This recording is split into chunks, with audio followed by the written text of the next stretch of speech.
ជាសមញ្ញជនអត់ធន់រស់សុខស្ងៀមស្ងាត់រៀនចប់ទៀបសញ្ញាបត្រជីវិតទូទាត់នឹងកាយរៀមច្បងគ្រួសារជ្រងវាសនាប្រឹងណាស់មិនស្ដាយរំលែកការងារជួយម្ដាយរស់សប្បាយជីវិតមានន័យ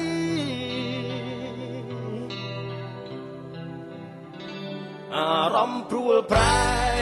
ពេលស្នេហ៍ចូលមកសន្ធិដ្ឋរុងគឺរុងគៀនជីវិតបាញ់លោករត់រឹតព្រោះស្រីស្នេហ៍ដោយកំរខំត្រតឈោងខ្ពស់ហួងដៃបាញ់លោកទទូចតថ្លៃឲ្យសំភក្តីស្នេហា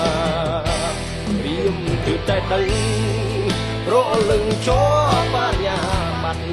បងមានបរិយាជីវិតជាទុនចងចាំជីវ៉ាស្នេហ៍ប្រែស្រទុំមុំតមាត់លែងស្ដីចរចាស្ងួនរៀនជាប់បង្រីញាជាសញ្ញាស្នេហ៍ត្រូវទីរត់មានចិត្តបេះដូងស្មោះត្រង់ឲ្យអូនអាណិតជាប់ត្រឹមបរិយាជីវិតតស៊ូជាសាមញ្ញជនរឹកពីស្រីផ្លែកពីងចំឡាយធួនខុសពីមុនបាត់ស្នាមញញឹមទុនភ្លុងចិត្តតូចតន់គ្មានបងទៀតឡើ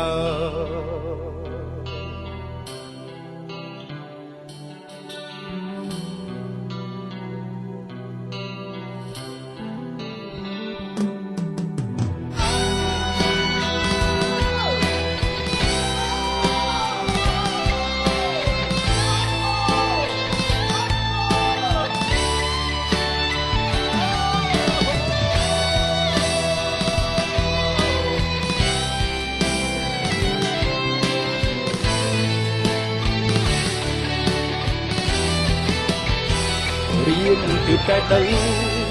ប្រលឹងជាប់បរិញ្ញាបត្របងមានបរិញ្ញាជីវិត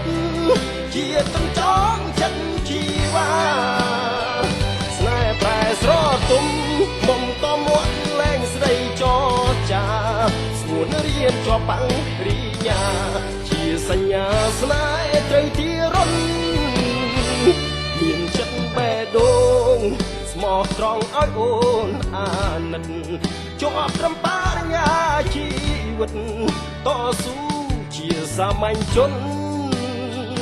រឹកពីស្រីផ្លែកពីងចំលែងធួនខុសពីមុនបាត់ស្នាមញញឹមទុនភ្លុងចិត្តតូចតន់គ្មានបងទៀតឡើយ